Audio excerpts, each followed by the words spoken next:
বীর মুক্তিযোদ্ধা lieutenant colonel অবসরপ্রাপ্ত শরীফুল হক ডালিম রচিত স্বৈরাচারী আওয়ামী সরকার কর্তৃক নিষিদ্ধ ও ইতিহাসের অজানা অধ্যায়, যা দেখেছি, যা বুঝেছি, যা পড়েছি থেকে আজ পাঠ করছি ৪৮তম পর্ব।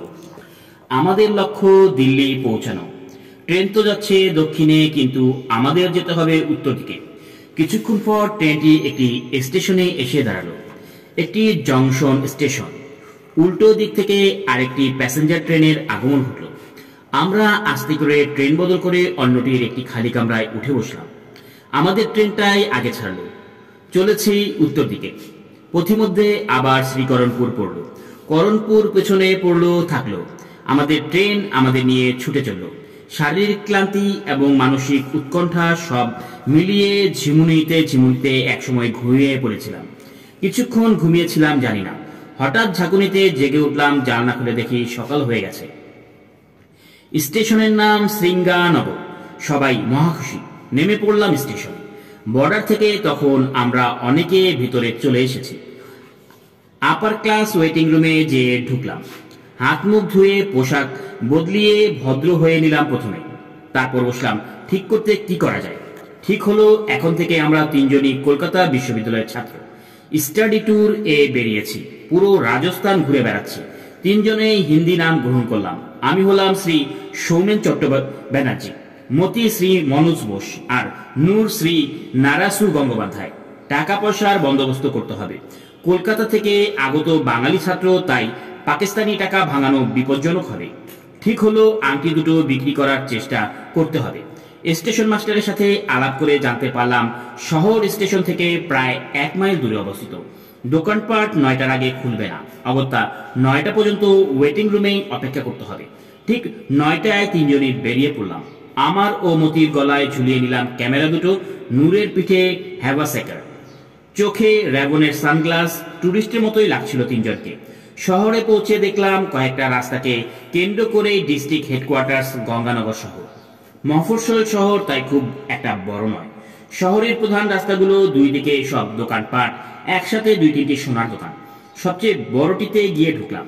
দোকানের মালিক ধুতি, নিমা পরা, তিলক কাটা মোটা গোছের একটি লোক ধুকধুকে জেলে গদিতে বসে পুজো করছিলেন। পূজা শেষে হরিনাম জপতে জপতে আমাদের কাছে এগিয়ে এসে প্রশ্ন করলেন, কি চাই? জবাবে বললাম, আমরা ছাত্র, কলকাতা নিবাসী। স্টাডি ট্যুরে এসে টাকা পয়সার অভাব দেখা দিয়েছে, তাই আংটি দুটো বিক্রি করতে চাই। আংটি দুটো হাতে নিয়ে পরখ করে দেখে মালিক বলল, ৪০০ টাকা পাবে। বলে কি বেটা, আমরা জানি পাকিস্তান থেকে ভারতে সোনার দাম বেশি। তাছাড়া ভারতীয় মুদ্রার তুলনায় পাকিস্তানি মুদ্রার মূল্য অনেক বেশি। সেক্ষেত্রে মালিক আমাদের যে দাম দিতে চাচ্ছে তার দ্বিগুণ দামই আমাদের পাওয়া উচিত। বেটা বেনিয়া আমাদের অসুবিধার সুযোগ নিয়ে ডাহাত ঠকাবার চেষ্টা করছে। ভীষণ রাগ হলো তার ফন্দি বুঝতে পেরে। আংটি দুটো ফেরত নিয়ে বেরিয়ে এলাম দোকান থেকে। অন্য দোকানে আর গেলাম না। বুঝতে পারলাম ওতে বিশেষ লাভ হবে না। ভিনদেশে অবস্থার সুযোগ নিয়ে সব বেনিয়াই ঠকাবার চেষ্টা করবে। ঠিক করলাম একটা ক্যামেরা বেচে দিব। একই রাস্তার উপর সবচেয়ে বড় ক্যামেরার দোকানে গিয়ে উপস্থিত হলাম। দোকানের মালিক ২৪-২৫ বছরের এক তরুণ। জামা কাপড়ে বেশ ফিটফাট। হিন্দি উর্দু মিশিয়ে তাকে আমাদের বোঝাতে সমস্যা হলো না। আমাদের সমস্যা তাকে বুঝিয়ে বললাম, একটা ক্যামেরা বেচে দিতে চাই। তরুণ যুবক আমাদের অবস্থা শুনে সহানুভূতিশীল হয়ে উঠল। ক্যামেরা দুটো হাতে নিয়ে বলল, এত অত্যন্ত দামি ক্যামেরা, বিদেশ থেকে ইম্পোর্টেড। হ্যাঁ ভাই, বিদেশ থেকে প্রবাসী আত্মীয়ের মাধ্যমে খুব শখ করে আনিয়েছিলাম। নেহায়েত বিপদে পড়ে বিক্রি করতে হচ্ছে। কিন্তু এত দামি ক্যামেরা এই ছোট্ট শহরে ভালো দামে বিক্রি করতে পারবে না। তাছাড়া শখের জিনিস নষ্ট করে আনিয়েছ, বিক্রি করে দিলে আর কি কিনতে পারবে না? তাই বলছি কি, তোমাদের কাছে আর অন্য কিছু কি নেই? আছে ভাই, দুটো স্বর্ণের আংটি। বলে পকেট থেকে আংটি দুটো বের করে ওর হাতে দিলাম এবং সোনার দোকানের অভিজ্ঞতা সম্পর্কে ওকে সব খুলে বললাম। সব শুনে ও একটু হেসে বলল, তোমাদের ভিনদেশে দেখে বেনিয়ারা ঠকাতে চেষ্টা করেছে। ঠিক আছে, তোমরা এখানে একটু অপেক্ষা করো, দেখি আমি কিছু করতে পারি কিনা। বলে যুবক দোকানের কর্মচারীটিকে ডেকে আমাদের চা এনে দিতে বলে বেরিয়ে যাচ্ছিল। চায়ের কথা বলতেই আমরা বলে উঠলাম, চায়ের প্রয়োজন নেই, আমাদের আংটি দুটো বিক্রি করে দিতে পারলেই আমরা তোমার কাছে কৃতজ্ঞ থাকবো। সে আমি দেখছি, চা খাও। এতদূর থেকে তোমরা আমাদের রাজস্থান সফরে এসেছো, তোমাদের একটু আপ্যায়ন করার অধিকার নিশ্চয়ই আমাদের আছে। যুবকের আন্তরিকতায় আমরা মুগ্ধ হলাম। কর্মচারী ইতিমধ্যে চা নাস্তার জোগাড় করতে বেরিয়ে গেছে। যুবকটিও আমাদের দোকানে বসিয়ে বেরিয়ে গেল।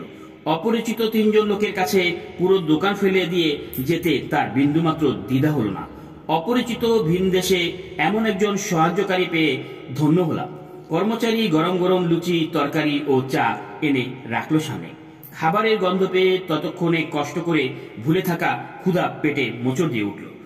দেরি না করে গোগ্রাসে লুচি তরকারি খেলাম। তারপর আস্তে আস্তে সুখ করে খেলাম গরম ধুমায়িত চা নাস্তা।